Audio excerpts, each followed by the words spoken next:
They thought banning humanity would break us, but the galaxy had never seen what we were hiding.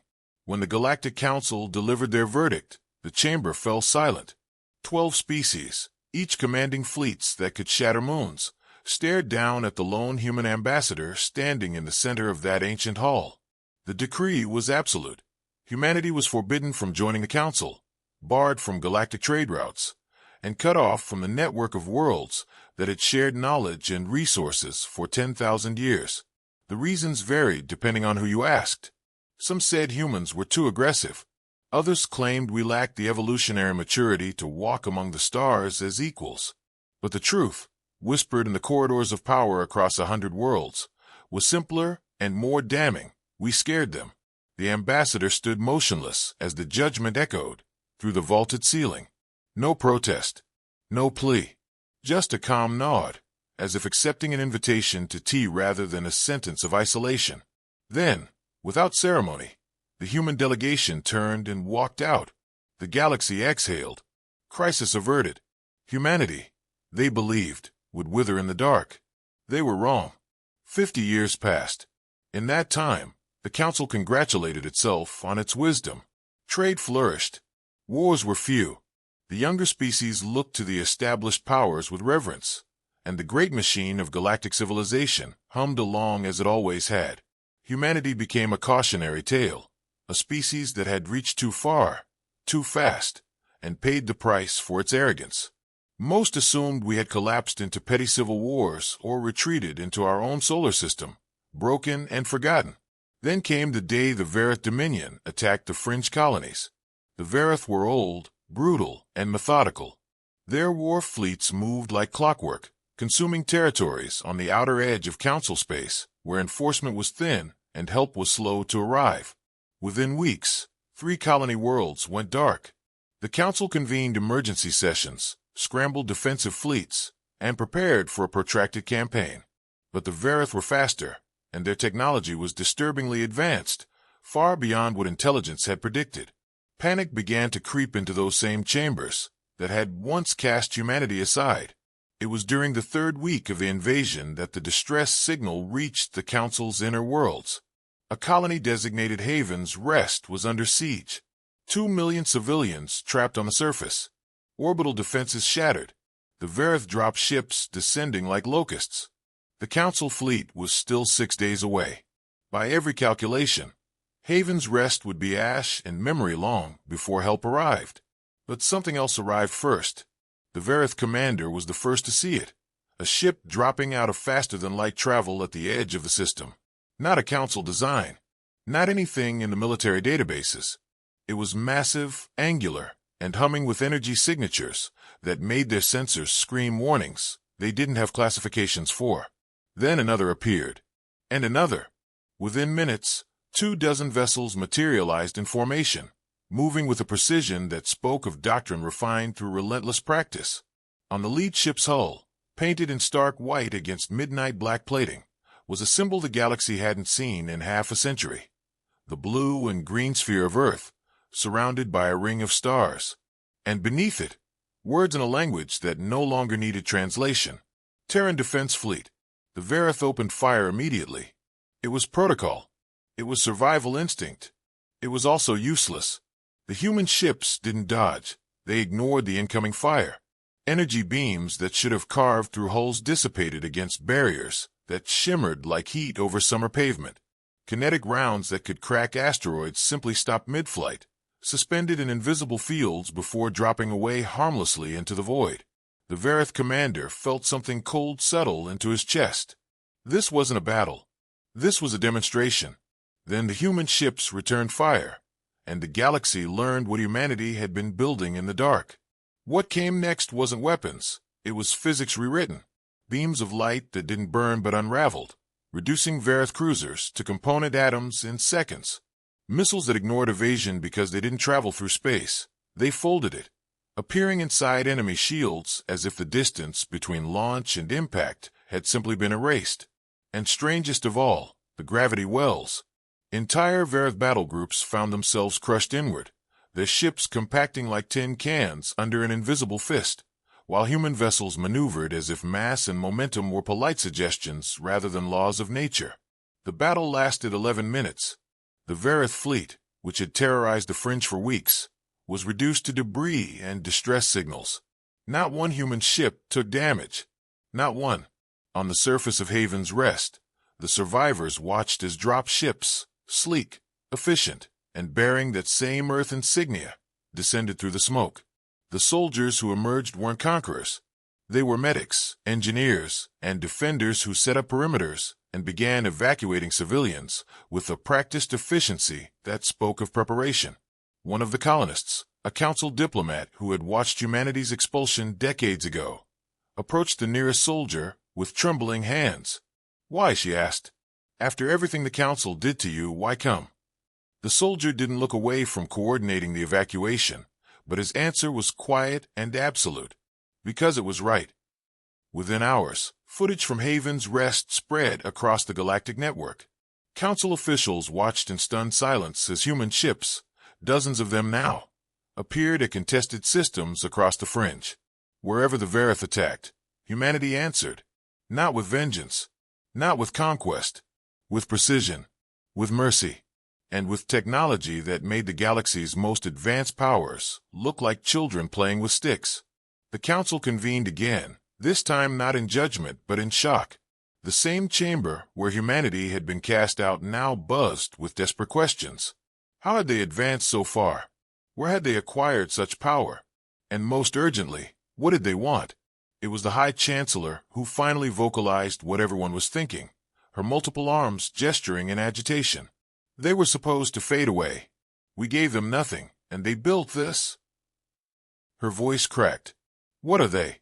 The ambassador, now an aging figure with silver threading his hair, sat in the observation gallery and smiled. Not with triumph, not with malice, just the quiet satisfaction of someone who had known all along how this would end. Beside him, the fleet commander leaned back, arms crossed, watching the chaos below. Should we tell them? She asked quietly.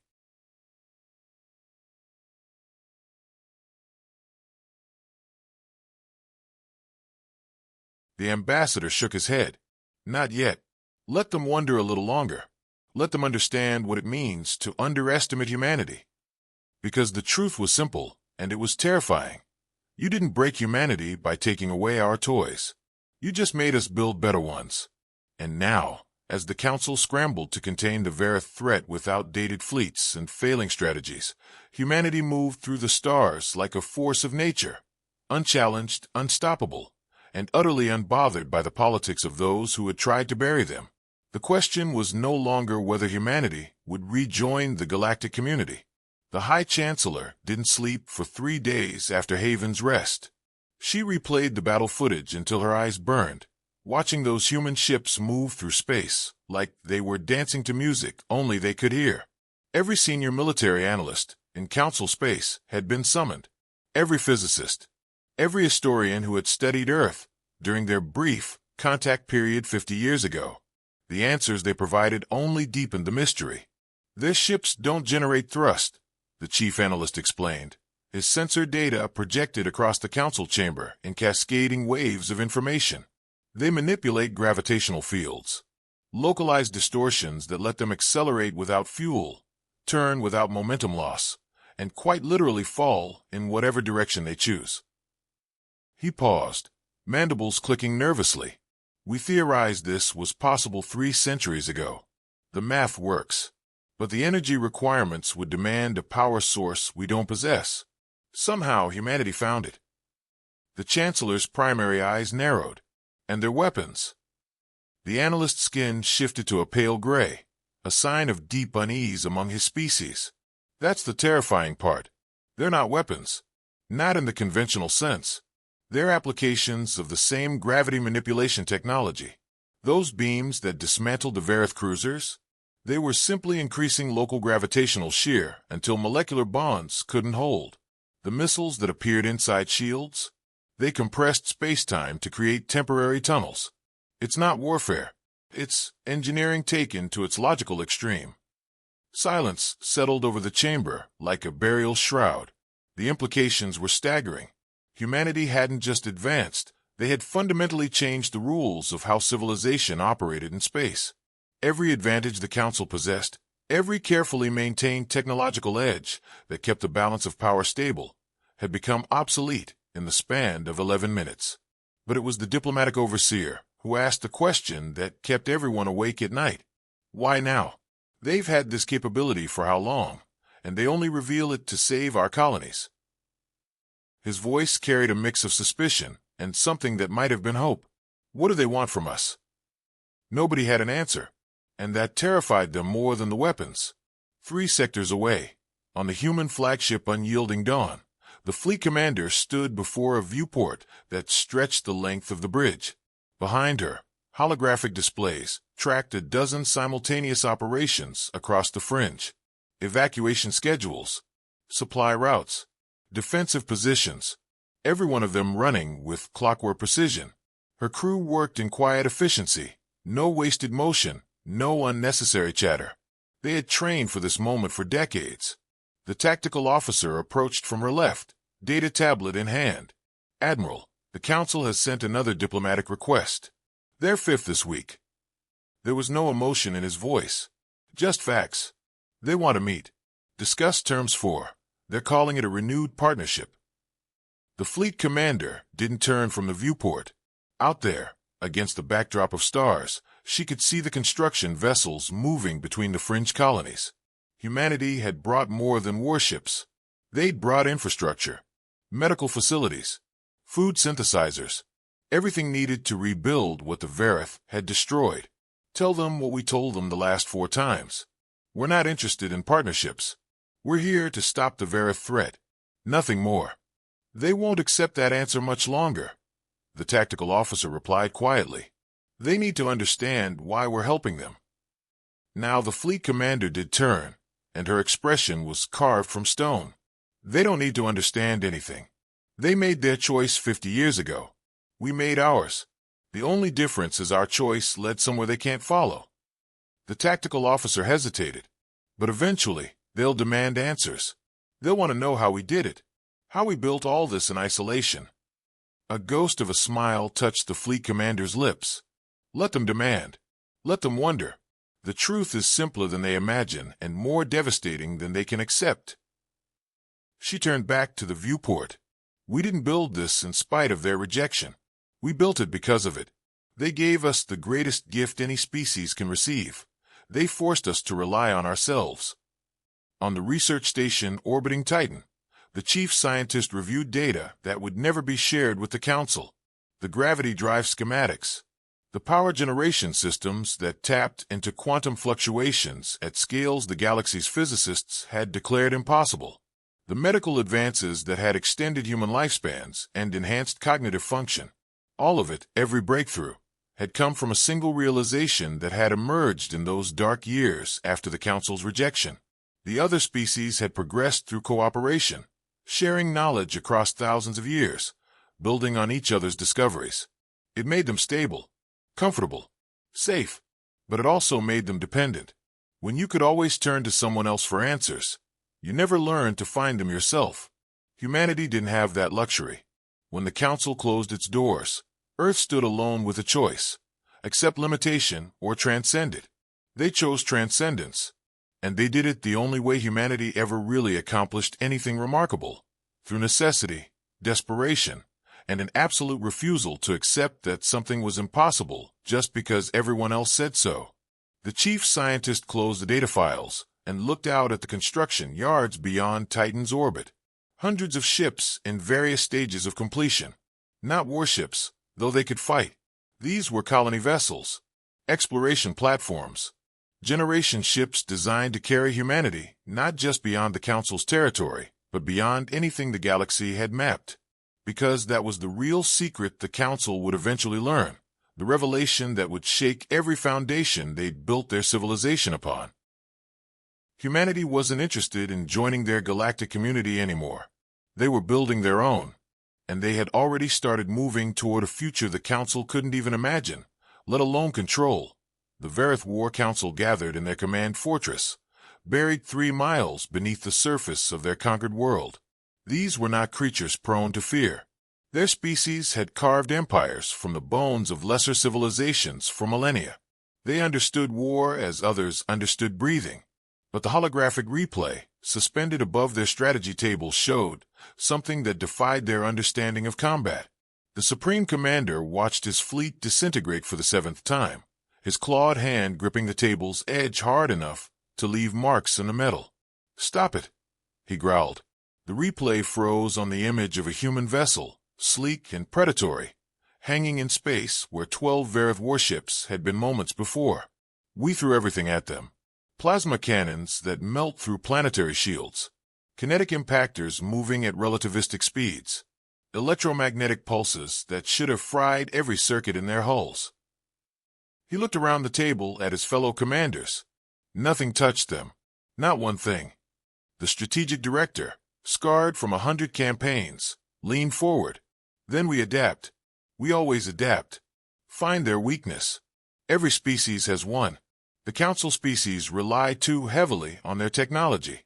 Make them fight without it, and they crumble. The humans must have a similar flaw. And if they don't?" The question came from the intelligence coordinator, her voice carrying an edge that silenced the room. "What if their strength isn't technology at all? What if it's something we can't counter because we don't understand it?" She pulled up another file, and the table filled with intercepts from human communications. "Listen to this. It's from one of their soldiers on the surface of Haven's Rest after the battle." The recording played. Static. Then a voice, calm and measured. "Ground Team 7 reporting. Evacuation of Sector 4 complete. 2,000 civilians secured. Moving to Sector 5. No casualties on our side. 3 injured colonists being treated. We'll have them stable within the hour." A pause. "Command," one of the civilians asked why we came. I told her the truth. She cried. I think she understood. The recording ended. The War Council stared at the empty air where the words had been. The Supreme Commander's expression darkened. "What am I supposed to learn from that?" The intelligence coordinator met his gaze, without flinching. That they're not fighting for territory, not for resources, not even for revenge, though they'd have every right to it after what the Council did to them. She gestured at the frozen image of the human ship. They came because those colonists needed help. That was the entire reason. And if you think that makes them weak, you haven't been paying attention to what happens when a species fights for something other than conquest. Silence wrapped around the table like a noose, because they all knew what she was implying. The Verith won through superior firepower and ruthless efficiency. But humanity had introduced something into this war that couldn't be calculated on tactical displays or measured in fleet tonnage. They had introduced purpose, and against that, the Verith had no counter-strategy. Halfway across the galaxy, on a transport ship evacuating refugees from the war zone, a young colonist sat across from one of the human medics. The colonist had lost everything in the Verith attack. Her home, her family's farm that had been cultivated for 3 generations. She should have been broken. Instead, she found herself studying the medic with curious intensity. "Can I ask you something?" the colonist said quietly. The medic looked up from the medical scanner, nodded. "Everyone says your people were exiled, cut off from everything, left to die in isolation." She swallowed hard. "How did you survive? How did you become this?" The medic set down the scanner, and something flickered in her eyes. Not pride. Something deeper. Something that looked like understanding forged in fire. "We didn't just survive. We remembered who we were before the stars." She gestured around the transport, at the hundreds of refugees being carried to safety. "Your council, all those species, they've been spacefaring for so long they forgot what it means to struggle. To build something from nothing. To stand up when everything says you should stay down." She leaned forward, and her voice dropped to something almost intimate. Humanity spent most of its existence trapped on one world, fighting gravity just to reach orbit. We split atoms to make electricity. We went to war over resources. We nearly destroyed ourselves a dozen times before we figured out how to work together. The Council looked at that history and saw primitives. Dangerous children who couldn't be trusted. The medic smiled, but it was edged with something fierce. They didn't understand that all that struggle was training. Every problem we couldn't solve by calling someone smarter. Every crisis we had to face alone. Every time we had to invent a solution because nothing existed yet. It taught us that impossible is just another problem waiting for an answer. The colonist felt tears building behind her eyes.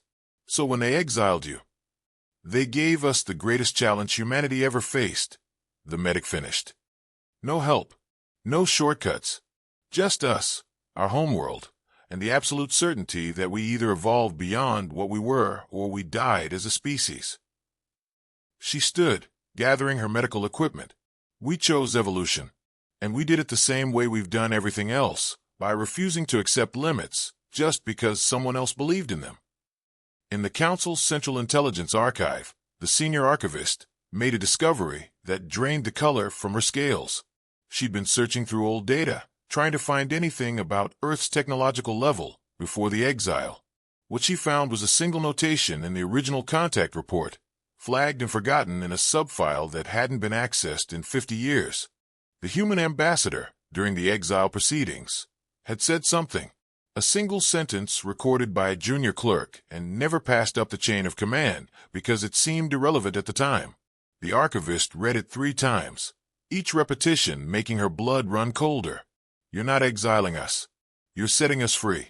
She stood abruptly, knocking over her workstation. The senior archivist needed to get this to the High Chancellor immediately, because if that statement meant what she thought it meant, then humanity hadn't spent 50 years trying to rejoin the galactic community. They'd spent 50 years preparing to leave it behind entirely. And every ship, every technological marvel, every impossible advancement they'd revealed wasn't a bid for acceptance. It was a demonstration of exactly how far they'd already gone beyond anything the Council could comprehend. The colony ship's landing sequence was textbook perfect. Atmospheric entry burns calculated to 3 decimal places. Deployment pods descending in synchronized waves. Within 18 hours, the first human settlement on a world 17,000 light-years from Earth was operational. Habitation domes rose from the alien soil. Hydroponics bays hummed to life. And in the center of it all, the expedition leader stood watching her people work with an efficiency that would have seemed impossible to the species, who thought they'd buried humanity in isolation. She activated her long-range communicator, sending a single encrypted burst back toward human space. For words that would never reach Council sensors, New Eden is established. It was the 43rd such message sent in the past 2 years. 43 colonies, 43 worlds that humanity had seeded with permanent settlements, while the Council still debated whether to send a diplomatic envoy. The expedition leader allowed herself a moment of satisfaction before returning to work. They weren't building an empire.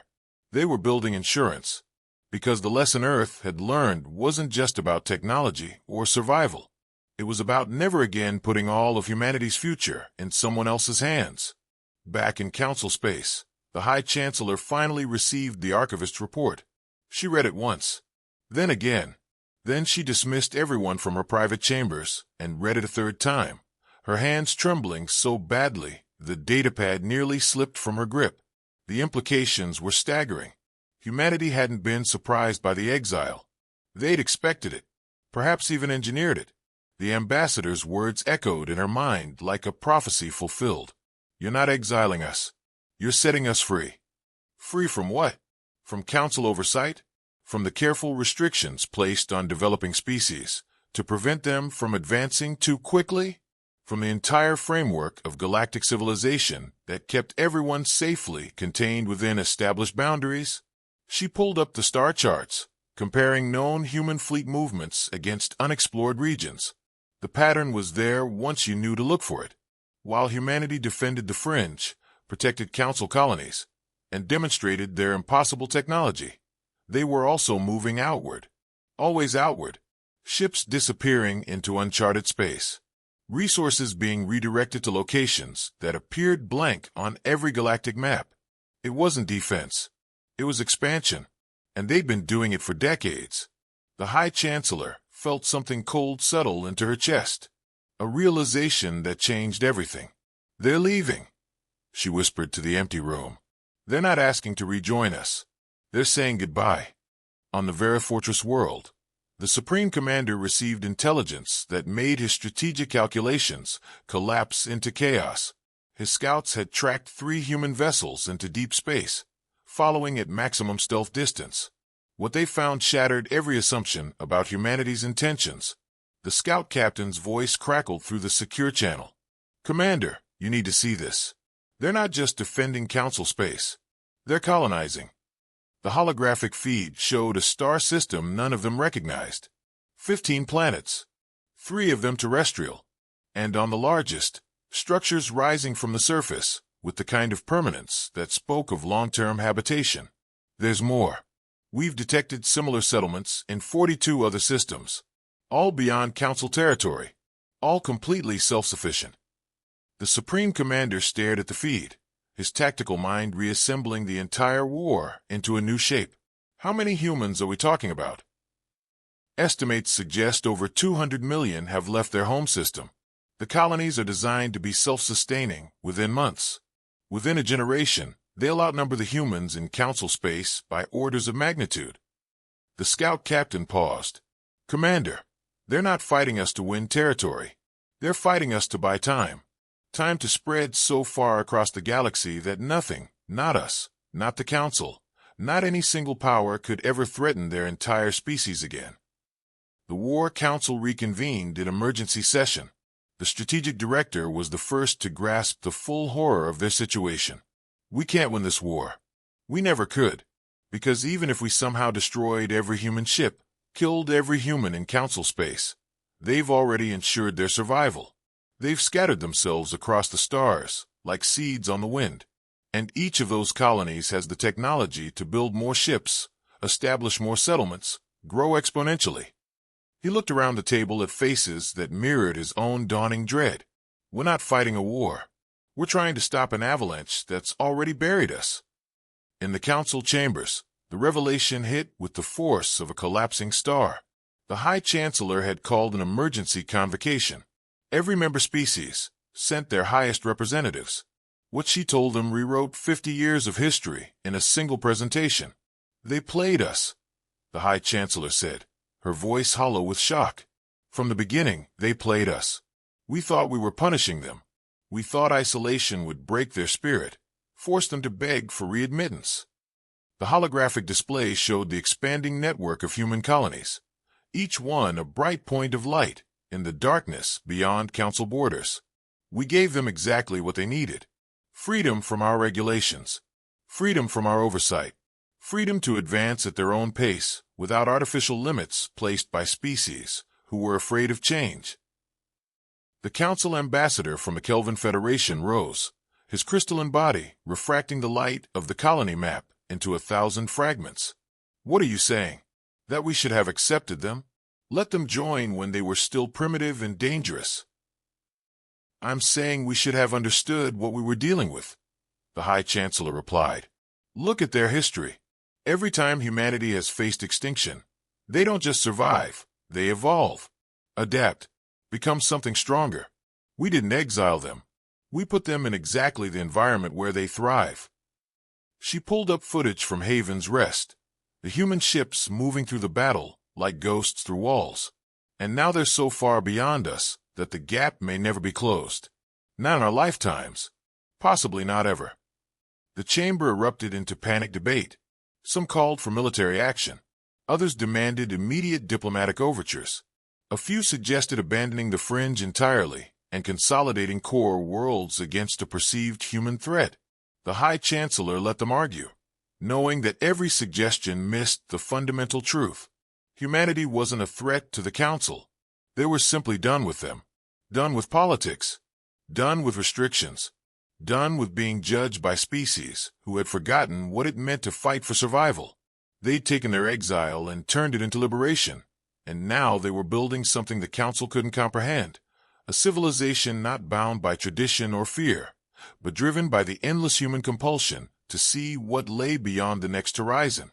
The diplomatic overseer finally found his voice amid the chaos. "Then what do we do? How do we respond to this?" The High Chancellor looked at the colony map. at those points of light spreading across the galactic disk like a disease or a blessing. She couldn't tell which anymore. We do nothing, because I don't think they're asking for our permission anymore. 17,000 light-years away, the expedition leader received a priority message from the gateway construction began in a system so remote that even the human colony maps labeled it as frontier territory. Massive structures assembled themselves in orbit around a dying star, drawing energy from its final death throes. The expedition leader watched the progress reports with a mixture of pride and trepidation. What they were building wasn't just another human achievement. It was a doorway to something the galaxy had never seen. 3 months later, the Verith made their final, desperate push. The Supreme Commander had gambled everything on one coordinated strike against the human fleet positions, protecting the fringe colonies. Every available warship, every weapon system they'd been holding in reserve. If they could break the human defensive line, maybe, just maybe, they could force a negotiation. Force humanity to reveal their secrets or at least acknowledge the Verith as equals in this new order. The battle lasted 40 minutes. When it ended, the Verith armada was scattered debris, and not a single human ship had sustained critical damage. But something changed in those 40 minutes. The fleet commander, watching from the bridge of unyielding dawn, made a decision that would reshape everything. She opened a direct channel to the Verith Fortress world. No encryption. No intermediaries. The Supreme Commander's face appeared on her screen, mandibles tight with barely contained rage, and something that looked unsettlingly like respect. "Have you called to accept our surrender?" he asked, his voice edged with bitterness. "No," the fleet commander replied. "I've called to offer you a choice." She pulled up a star chart, showing the expanding network of human colonies, and something else, a route. A specific route leading away from Council space, away from the war zones, toward unexplored regions rich with resources and uninhabited worlds. Your species wages war because you need room to expand, because staying still means stagnation and eventual decline. The Council doesn't understand that. They think civilization means staying in place, maintaining balance, controlling growth. She leaned forward. "We understand it perfectly. Because we're the same." The Supreme Commander's eyes narrowed. "You're offering us territory? Why would you give us anything after what we've done?" "Because fighting you is a waste of both our potentials," the fleet commander said simply. "You want worlds to conquer. We're mapping hundreds of systems that need no conquering because they're empty. You want to prove your strength. We're offering you the chance to build something that doesn't require destroying what others have created." She paused, letting the words settle. "The Council exiled us because they were afraid of what we might become. They're starting the same process with you, calling you aggressors, barbarians, threats to galactic peace. We know how that story ends. We're offering you a different ending." The silence stretched for a long moment. When the Supreme Commander spoke again, his voice carried a weight that hadn't been there before. "And what do you want in return?" "Information," the fleet commander replied, "about the Council's military infrastructure, their response protocols, their defensive positions." She watched his reaction carefully. "Not because we want to attack them, because we want to know exactly how far we need to go to ensure they can never do to another species what they did to us." The Supreme Commander understood immediately. This wasn't an alliance. It was a mutual recognition that both species existed outside the Council's comfortable framework. Two civilizations that had been labeled as problems, now finding common ground in their shared rejection of limits placed by others. "You're planning something," he said. "Something that will change the balance of power." "We're planning to make balance of power irrelevant," the fleet commander corrected. "And we're offering you the chance to be part of what comes next instead of being buried under what came before." 2 weeks later, the High Chancellor received a message that made her question whether she was experiencing some kind of neural degradation. It was from the Verith War Council, a formal declaration of ceasefire, not a surrender, not a negotiated peace, a unilateral decision to withdraw all forces from Council space and redirect their expansion efforts toward territories mapped and provided by humanity. The Council chamber descended into chaos. The diplomatic overseer was the first to vocalize what everyone was thinking. They bought off the Verith? With what? Territory they don't own? Resources they have no claim to? His voice rose in pitch. They're giving away parts of the galaxy like it's theirs to distribute. Because in those regions it is, the military coordinator said quietly. Everyone turned to look at him. He pulled up long-range sensor data that had just been declassified. We've been monitoring human colonial expansion. In the past year alone, they've established settlements in over 70 systems. Their projection models suggest they'll have a presence in 300 systems within 5 years. They're not giving the Verith anything they couldn't take themselves. They're simply choosing cooperation over conflict. The High Chancellor felt the last vestiges of control slipping through her fingers. They're building their own council, their own galactic order. Without us, without our oversight or approval. She looked around the chamber at faces reflecting her own fear and confusion. They're not trying to replace us. They're trying to make us obsolete. On Earth, in the command center buried beneath the mountains, where humanity first split the atom, the ambassador stood before a holographic display showing the entire galactic disk. Blue markers for human colonies, red for Verith territories, green for the Gateway construction site, and yellow for something else, species that had quietly, carefully begun sending diplomatic inquiries to human representatives, species tired of council restrictions, species that looked at humanity's explosive growth and saw possibility instead of threat. The chief scientist entered the command center, her expression unreadable. The gateway is operational. We've run preliminary tests. The math holds. The power generation is stable. She paused. When we activate it fully, every ship in council space will detect the energy signature. They'll know something has changed. Something fundamental. The ambassador nodded slowly. How long until the first transit? 6 hours. The colony ships are standing by. The chief scientist's voice dropped. Once we do this, there's no going back. We'll have proven that faster-than-light travel, as the Council knows it is obsolete, that their jump gates and their controlled transit routes are primitive compared to what's possible. Good, the ambassador said. Let them see what happens when you stop trying to control progress and start embracing it. He turned from the display, his expression carved from stone. Activate the gateway. It's time the galaxy learned that humanity didn't come back to join their civilization. We came back to show them what comes next. The energy signature from the gateway blazed across every sensor array in council space, like a second sun being born. The High Chancellor watched the readings climb beyond anything their instruments were designed to measure, beyond anything their theoretical physics suggested was possible. And then, in an instant that seemed to stretch across eternity, space itself folded. The first human colony ship didn't travel through space. It stepped across it. One moment in the gateway system, the next moment emerging 40,000 light-years away in a region so distant that council exploration vessels would have needed decades to reach it. No jump gate network. No carefully plotted routes through established lanes. Just instantaneous transit to anywhere humanity chose to go.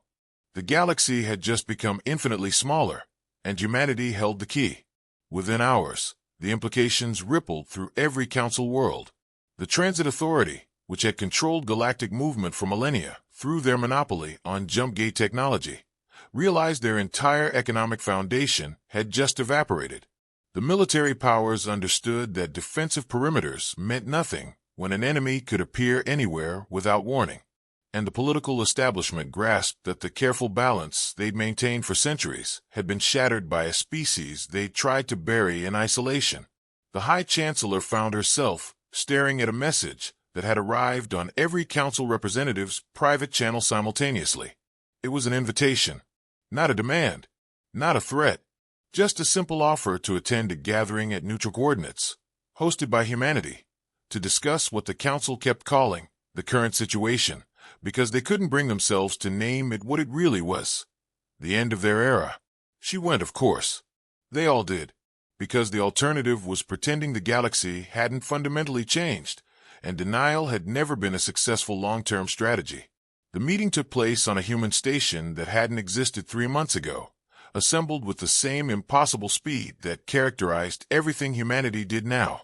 The architecture was functional, clean, and utterly unlike the ornate council structures designed to impress and intimidate. This was a place built for purpose, not politics. The ambassador was older now, silver hair and lines around his eyes that spoke of decades, carrying the weight of his species' future. But when he addressed the assembled council representatives, his voice carried no triumph, no vindication, just a calm certainty that made the High Chancellor's multiple hearts ache with something she refused to call envy. 50 years ago, you made a decision, the ambassador began. You looked at humanity and saw danger, aggression, a species too volatile, too unpredictable to be trusted with the responsibilities of galactic citizenship. He gestured around the station, at the human crew moving efficiently through their tasks. You weren't entirely wrong. We are aggressive. We are unpredictable. We push boundaries because we've never accepted that boundaries are permanent. He paused, letting the words settle. But what you didn't understand is that those traits aren't flaws. They're features. They're what happens when a species spends its entire developmental period fighting gravity, fighting scarcity, fighting itself, and learning that the only way forward is through problems, not around them. The diplomatic overseer couldn't contain himself. So what now? You've proven you're superior. You've built an empire, while we debated protocol.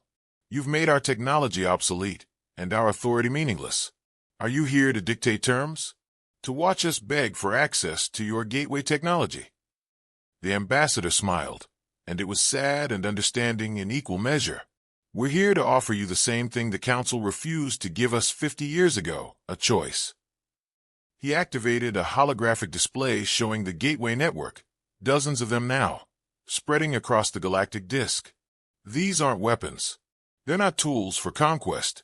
They're infrastructure for a civilization that spans distances your current technology can't efficiently manage. We're offering access, free access, to any species that wants it. Silence crashed across the chamber like a physical force. The High Chancellor found her voice first. Why? After everything we did, why would you give us anything? Because we learned something in our exile, the fleet commander said, stepping forward to stand beside the ambassador. We learned that civilizations don't advance through competition alone. They advance when capability meets necessity. You gave us necessity when you cut us off. We developed capability in response. But keeping that capability to ourselves, using it as leverage or a weapon, that would make us exactly what you feared we'd become. She looked around the room, meeting each representative's gaze. We're not interested in ruling the galaxy. We're interested in filling it, expanding into it, learning from it, and that's easier, faster, and more interesting with partners than with subjects.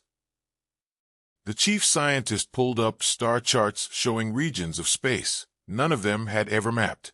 There are approximately 200 billion stars in this galaxy. The Council has established presence around fewer than 2 million of them. You've spent 10,000 years managing scarcity, controlling growth, maintaining balance. We're offering an alternative, abundance, expansion, and the understanding that the galaxy is large enough for everyone to find their place without fighting over the same territories. The Vera Strategic Director, attending via secure channel from their new colonial territories, spoke for the first time. They mean it. We fought them. We lost. They offered us worlds instead of punishment, resources instead of restrictions. They're not playing the same game the Council has played for millennia. They've invented a new game entirely.